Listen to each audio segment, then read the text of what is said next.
अब भूख किसकी है? भजन करते हैं तो सुमति क्षुधा बाढ़े नीत नाई। अब सुमति की भूख बढ़नी चाहिए, और शुभ करें, और शुभ करें, और धर्म करें, और कथा सुने, और प्रवचन सुने, और दान दें, और तीर्थ करें, और दरिद्र नारायण की सेवा करें, और साधु संत की सेवा करें, और माता पिता की सेवा करें।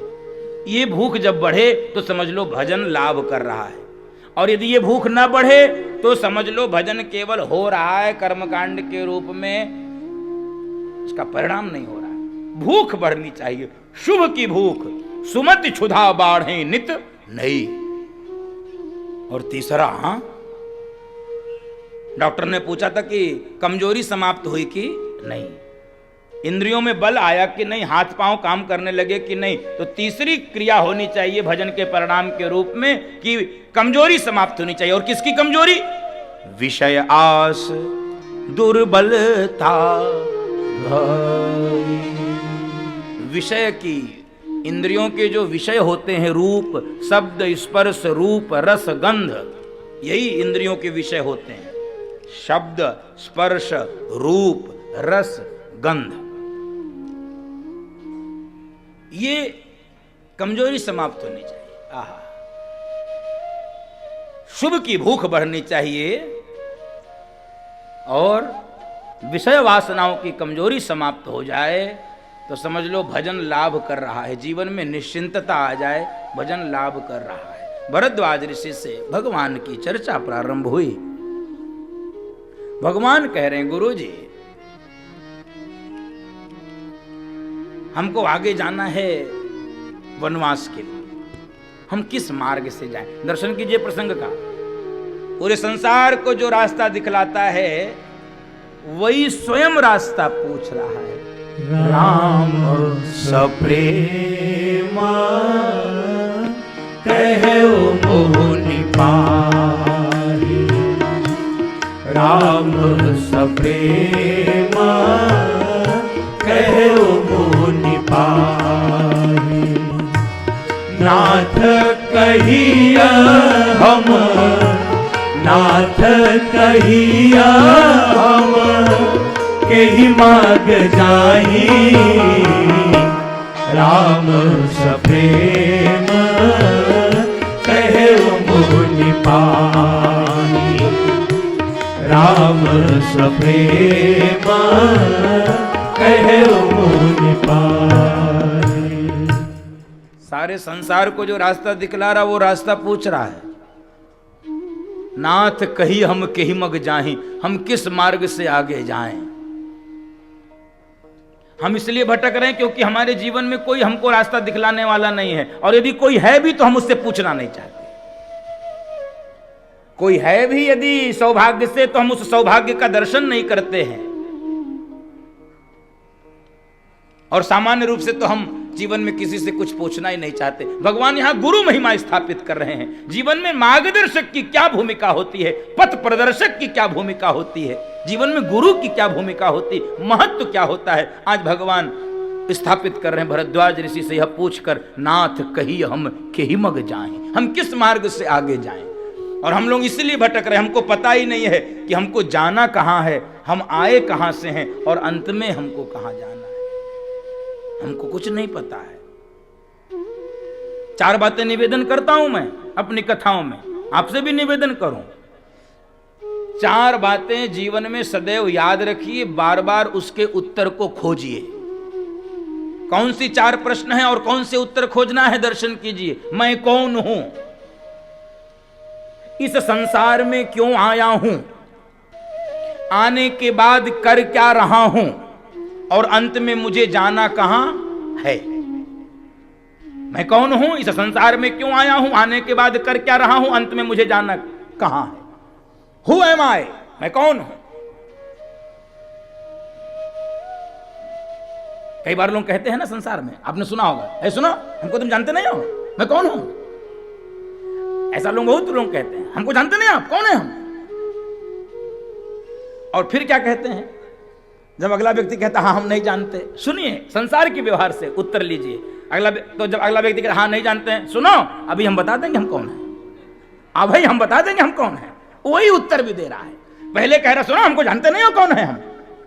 अब कहता वो अगला व्यक्ति कहता नहीं हम नहीं जानते, अभी बता देंगे, अब ही पता चल जाएगा तुमको। अब वस्तुतः क्या है, वो यह नहीं जानता है कि मैं कौन हूं। वो जिस हेकड़ी के कारण ये कह रहा है कि मैं अभी बता दूंगा, उसकी हेकड़ी भी बहुत जल्दी समाप्त होने वाली है। वास्तविक परिचय प्राप्त करिए बंधु माताओं। ये जो आरोपित परिचय, दो परिचय होता है, एक आरोपित परिचय होता है और एक वास्तविक परिचय होता है। बंधु माताओं, आरोपित परिचय यानी जो कुछ मिल गया संसार में आने से, वो परिचय। अधिकारी है कोई, कर्मचारी, कोई नेता है, कोई विधायक है, कोई मंत्री है, कोई कथावाचक है, कोई वकील है, कोई अध्यापक है, नाना प्रकार के। ये बाहरी परिचय है। बहुत लोग तो कहते हैं मैं मोटा हूं, मैं पतला हूं, ये भी परिचय है। वो आपने कथा सुनी होगी भागवत जी में, जड़ भरत की। वो राजा रघुगढ़ ने जब कहा है ठीक से मेरा पालकी उठाओ, तुम जानते नहीं हो मैं कौन,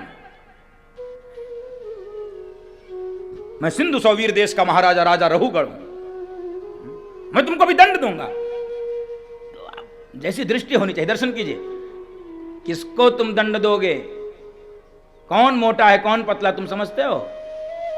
मैं आत्मा हूं, आत्मा में ये लक्षण नहीं घटते। जायते अस्ति विपरिणमते अपक्षीयते वर्धते विनश्यति, ये 6 लक्षण हैं, आत्मा में नहीं घटते, शरीर में घटते हैं। वर्धते, अपक्षीयते, विनश, ये सब लक्षण किसके शरीर के? बढ़ना, घटना, मोटा होना, पतला होना, ये शरीर होता है कि आत्मा? शरीर होता है। आत्मा के लिए तो भगवान गीता में अर्जुन को ललकार के कह रहे हैं, अर्जुन नैनम छिंदन्ति शस्त्राणि नैनम गृहति पावक न चैनम क्लेदयन्त्यापो न शोषयति मारुतः। ये आत्मा नित्य है, शुद्ध है, बुद्ध है, मुक्त है।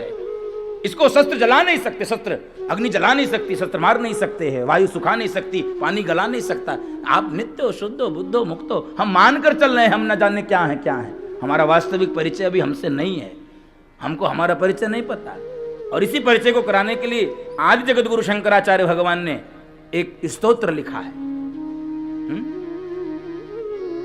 मनोबुद्धि अहंकार चित्तानि नाहं न च श्रोत्र जिह्वे न च घ्राण नेत्रे न च व्योम भूमि न तेजो न वायुः चिदानंद रूपः शिवोहम शिवोहम। परिचय जरा सुनो, याद हो जाए तो बोलो। चिदानंद रूपः शिवोहम शिवोहम। याद हुआ? बोलो चिदानंद शिवोहम। ये परिचय होने के बाद दुनिया में कोई झंझट बचेगी? ये दृष्टि रही हमारे ऋषियों की, हमारी आचार्य परंपरा की, हमारे सनातन की। मैं मन नहीं हूं, मैं बुद्धि नहीं हूं, आगे तो बहुत कुछ कहा। मैं पुरुष नहीं हूं, मैं स्त्री नहीं हूं, मैं गुरु नहीं हूं, मैं शिष्य नहीं हूं, मैं माता नहीं हूं, मैं पिता नहीं हूं, मैं दुखी नहीं हूं, मैं सुखी नहीं हूं, मैं भोक्ता नहीं हूं, मैं भोगी नहीं हूं, मैं कोई नहीं हूं। मैं कौन हूं? चिदानंद रूपः शिवोहम शिवोहम। आप गूगल में जाके कर, इसका नाम है निर्वाण षटकम, आदि जगत गुरु शंकराचार्य भगवान का लिखित निर्वाण षटकम। इसी का पाठ करिए, 6 श्लोक हैं, देखिए आपको पता चलेगा हम कौन हैं। चिदानंद रूप, हमारा वास्तविक परिचय हमसे हो, हम कौन हैं, इस संसार में क्यों आए हैं, ये संसार सत्य है कि मिथ्या है, जिस संसार में हम आए हैं ये कैसा है, इसका उपयोग कैसे करना है, इसका उपभोग कैसे करना है।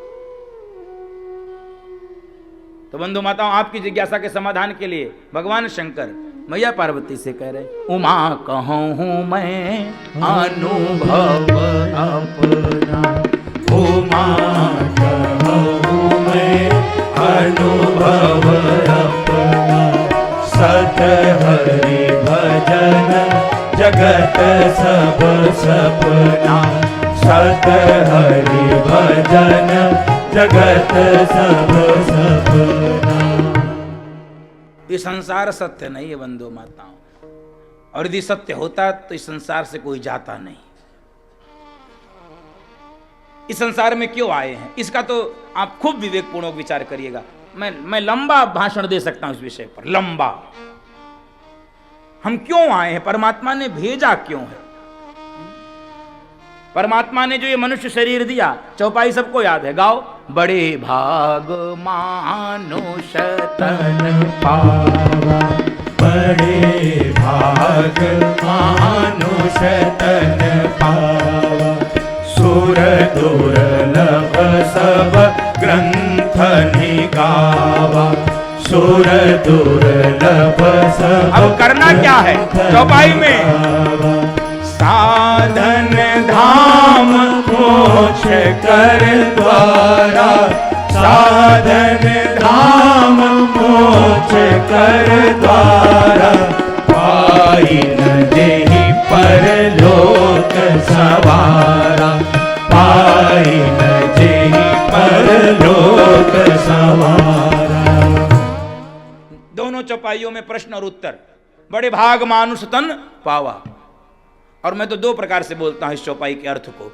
मानस में जो लिखा है अर्थ, गीता प्रेस के ग्रंथ में, उसका अर्थ लिखा है बड़े भाग्य से मिला, ऐसा लिखा है। आप पढ़िएगा जब, उसमें लिखा है भाग्य से मिला है। मैं तो कहता हूं भाग्य से नहीं मिला है। भाग्य से मिला है तो मेरा कोई विरोध नहीं है, मैं तो कहता हूं भाग से मिला है। यद्यपि शब्द लिखा है भाग, यह नहीं लिखा भाग्य, नहीं लिखा, लिखा बड़े भाग। भाग माने क्या होता है, हिस्सा होता है कि नहीं। मेरा भाग मुझे दीजिए, परमात्मा ने अपना हिस्सा ही दिया है, इसीलिए गोस्वामी जी इसको पुष्ट कर रहे हैं। ईश्वर अंश जीव अविनाशी, ईश्वर अंश जीव अविनाशी, चेतन अमल सहज सुख राशि, चेतन अमल सहज सुख राशि। हमारा अंश, परमात्मा के अंश हैं हम बंधु माता। परमात्मा अंशी है, हम अंश हैं। ये अंशी और अंश के मिलन का प्रयत्न है। तो परमात्मा ने अपना हिस्सा दिया है हमको। ईश्वर हंस जीव अविनाशी। तो मैं कौन हूं इस संसार में, क्यों आने के बाद कर क्या रहा हूं। जीवन की सार्थकता, दो विषय है, एक है सफलता, एक है सार्थकता। सफल जीवन बहुत लोग जीते हैं, सार्थक जीवन कम लोग जी पाते हैं। थोड़ी अटपटी मेरी बात लगेगी। सार्थक लोग बहुत कम जी पाते हैं जीवन, सार्थक जीवन बहुत कम लोग जी पाते हैं। जिन महापुरुषों के यदा कदा आपको चित्र दिखते हैं, आपके चित्रपटों पे, आपके घर की दीवारों में, आपके ड्राइंग रूम में, अथवा इस देश के विभिन्न स्थलों पर, वो कुछ सार्थक जीवन जीने का प्रयत्न किए, तभी वो चित्र में है, तभी हम सबकी स्मृति में है। बाकी अधिकांश भीड़ आई और गई। फिर आप गोरखपुरी इलाहाबाद विश्वविद्यालय में थे, चूंकि इलाहाबाद इसलिए बोलता हूं उसका नाम बदला नहीं है, प्रयत्न हो रहा है उसका भी नाम बदल जाए। दो चीज का नाम अभी नहीं बदला राकेश जी, इलाहाबाद विश्वविद्यालय और इलाहाबाद हाई कोर्ट, दो नहीं बदला, क्योंकि प्रक्रिया है, लंबी होगी। तो ये कहते थे, क्या किए, पैदा हुए, आइए मिश्रा जी, आइए संतोष जी बैठे।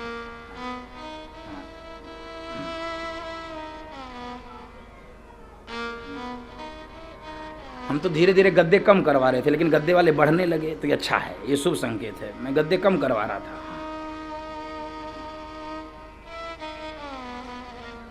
बोल भक्तवत्सल भगवान की। वो कहते थे पैदा हुए और बीए किए, और बच्चा किए और मर गए, बस यही चल रहा है, यही चल रहा है। एक राजा ने एक विद्वान से कहा कि हमको मनुष्य जीवन का, मानव जीवन का इतिहास लिख के दो। इतिहास मानव जीवन का? इतना लंबा इतिहास कैसे लिखूंगा? राजा ने कहा मेरे पास समय भी कम है, 80 साल का हो गया, 2-4 साल मेरे पास बचे हैं, मनुष्य जीवन का इतिहास लिखो। ध्यान से सुनिए इस प्रसंग को बंधु माताओं, बहुत गंभीर प्रसंग सुना रहा हूं आपको, स्मरण आ गया भी संयोग से। उसने कहा महाराज लिखूंगा, 10 वॉल्यूम में तैयार होगा। कितने वॉल्यूम में? 10 खंड में तैयार होगा। उसने राजा ने कहा नहीं नहीं 10 खंडों में मैं नहीं पढ़ पाऊंगा, और कम करो। कहे ठीक है प्रयत्न करता हूं 5 खंड में तैयार हो जाए, 5 वॉल्यूम में, 5 वॉल्यूम। उसने कहा नहीं 5 वॉल्यूम भी नहीं पढ़ पाऊंगा। तो उस विद्वान ने कहा कि ठीक है 2 वॉल्यूम में लिखने का प्रयत्न करता हूं, 2 वॉल्यूम में पूरे मानव जीवन का इतिहास लिखता हूं, इसको पढ़ के बताओ। ए भैया, राजा ने कहा मैं 2 वॉल्यूम भी नहीं पढ़ सकता हूं, 2 साल बचा है। तो विद्वान ने कहा गुस्ताखी माफ हो, 2 शब्द में फिर मैं बता सकता हूं मनुष्य जीवन का इतिहास। कहे जिसको तुम 10 वॉल्यूम में बताना चाहते थे 2 शब्द में बता लोगे? कहे हाँ, मनुष्य जीवन का संपूर्ण संघर्ष और संपूर्ण इतिहास उस विद्वान ने 2 शब्दों में बताया। क्या? अंग्रेजी के शब्द उसने बोला, आप भी समझिए, earning and die, earning and die, earning and die, no living. वो जी कब रहा है? जी नहीं रहा, कमा रहा है और मर रहा है, फिर पैदा हुआ, कमाया और फिर मरा, कमाया और मरा। तो जो इन दोनों के बीच में जीवन जी लेते हैं उन्हीं का जीवन सार्थक होता है बंधु माताओं, उन्हीं को हम अपनी स्मृतियों में रखते हैं, इतिहास के पन्नों में रखते हैं, जो जी लेते हैं।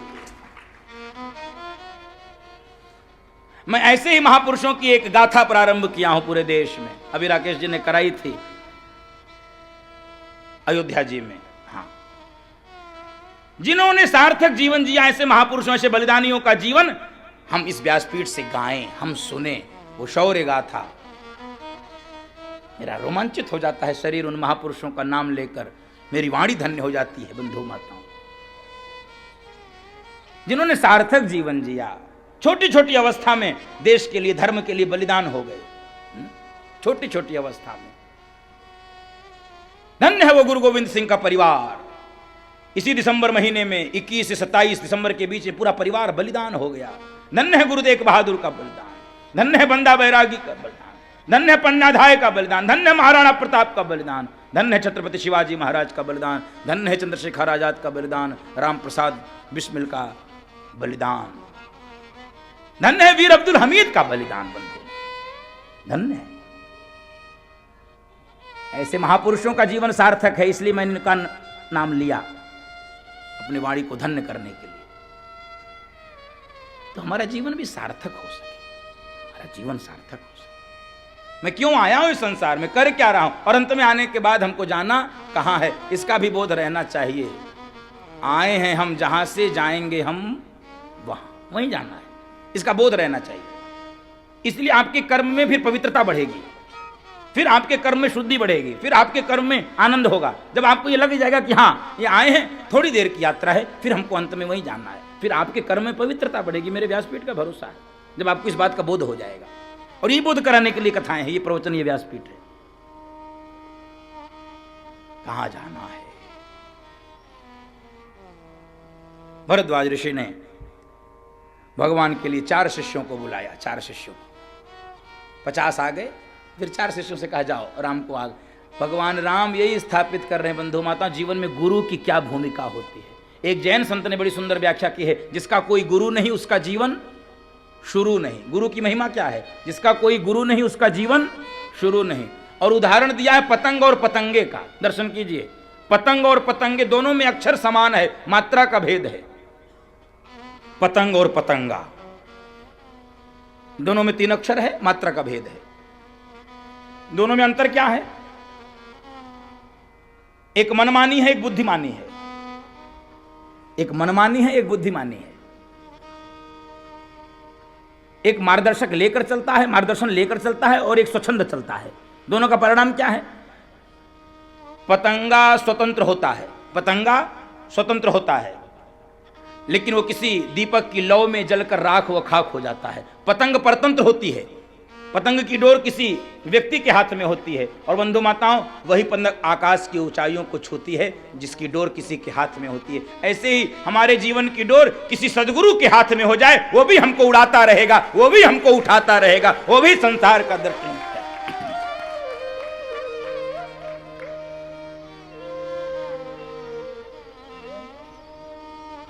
और इसीलिए गाया गया है, ये जीवन एक पतंग डोरी सदगुरु के हाथ, ये जीवन एक पतंग डोरी सदगुरु के हाथ। ये जीवन एक पतंग डोरी सदगुरु के हाथ।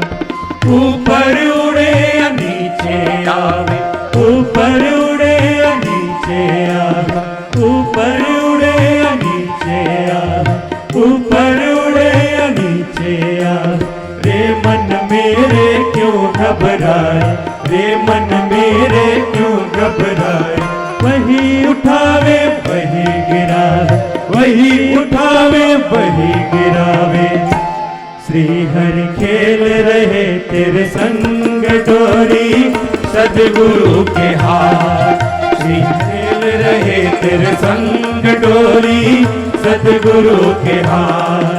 ये जीवन एक पतंग डोरी सदगुरु के हाथ। ये जीवन एक पतंग डोरी सदगुरु के हाथ। बंधु माताओं, जीवन की शुरुआत किसी गुरु के आशीर्वाद से, किसी गुरु की कृपा से। भरद्वाज ऋषि ने 4 शिष्यों को बुलाया, आगे का मार्ग दिखलाया है और भगवान आगे चले हैं। और जिसने भगवान को देखा है सब धन्य हो रहे हैं, तटवासी धन्य हो रहे हैं। तट पे रहने वाले लोग दौड़ रहे हैं, धाये निज निज काज बिसारी। आहा, सब ने दर्शन किया है भगवान का। और कुछ माताओं का समूह खड़ा था। जब इन तीनों को देखा है, इन माताओं की जरा विचार सुनो, बहुत सुंदर विचार है। एक मैया तो कहने लगी, बताओ इतने सुंदर है ये, इनको वनवास किसने दिया? तभी एक दूसरी बोल पड़े, अरे वो कैकेयी के कारण वनवास हुआ, कैकेयी के कारण वनवास। एक बूढ़ी माँ, अनुभवी माँ थी, कहे उसने सुना, अरे बहू चुप हो जाओ, कैकेयी को दोष मत दो, कैकेयी ने तो अपयश लिया है, कैकेयी ने तो अपयश लिया है, कैकेयी को दोष मत दो। महापुरुष अपयश अपने सिर पे लेते हैं, क्यों? आने वाले लोगों का मार्गदर्शन करने के लिए। वो बूढ़ी मैया कह रही, कैकेयी ने अपने सिर पे अपयश न लिया होता तो हम जैसे सामान्य लोगों को राम का दर्शन कैसे हो सकता था, जगत जननी जानकी का दर्शन, यदि कैकेयी ने अपयश न लिया हो। बंधु माताओं, महापुरुष अपने सिर पर अपयश लेते हैं आने वाली पीढ़ियों के मार्गदर्शन करने के लिए। कितना बड़ा अपयश लिया, आज तक किसी ने अपनी बेटी का नाम कैकेयी नहीं रखा। राम की महिमा को प्रकट करने के लिए यह भी एक पक्ष समझना पड़ेगा कैकेयी मां का। इसलिए युग तुलसी के नाम से प्रसिद्ध हुए कथावाचकों के भी जो कथावाचक थे, जो कथावाचकों के भी कथावाचक थे, पद्म पुरस्कार से पुरस्कृत पंडित राम किंकर उपाध्याय जी, उन्होंने एक पुस्तक लिखी है, यदि आपके हाथ लगे तो पढ़िएगा। कैकेयी वंदनीया या निंदनीया? क्वेश्चन मार्क, प्रश्नवाचक चिन्ह। कैकेयी कौन है? दोनों पक्ष से महापुरुषों की व्याख्या होनी चाहिए, तभी हमको समझ में आता है कैकेयी कौन है। और यहां से अब भगवान भरद्वाज ऋषि के आश्रम से निकल के फिर से एक ऋषि के आश्रम में पहुंचे हैं। इन्हीं ऋषियों की महिमा को स्थापित भगवान कर रहे हैं। वाल्मीकि ऋषि, वाल्मीकि मन आनंद भाई, वाल्मीकि मन आनंद भाई। मंगल मूरति नयन निहारी, मंगल मूरति नयन निहारी। तब कर कमल जोरी रघुराई, तब कर कमल जोरी रघुराई। बोले वचन श्रवण सुखदाई, तुम त्रिकाल दर्शी मुनिनाथा, तुम त्रिकाल दर्शी मुनिनाथा। विश्वबदर जिमि तुम्हारे हाथा, विश्वबदर जिमि तुम्हारे हाथा। वाल्मीकि ऋषि की भी वही स्थिति हुई जो हुई थी स्थिति भरद्वाज ऋषि की। राम तुम्हें अवलोकत आजू, वाल्मीकि जी कह रहे हैं वाल्मीकि मन आनंद भारी। मंगल मूर्ति नयन निहारी, भगवान मंगल मूर्ति है, अमंगल का नाश करते हैं। तो भगवान ने हाथ जोड़ा गुरुदेव के सामने कि गुरुदेव तुम कृपाल दर्शी मुनिनाथा, आप तो त्रिकालदर्शी हैं, विश्व बदर जिमें तुम्हारे हाथा, पूरा विश्व आपके हाथ में बेर के फल के समान है, जैसा चाहो वैसा बना लो। तो गुरुदेव ने कहा आओ राम बैठो।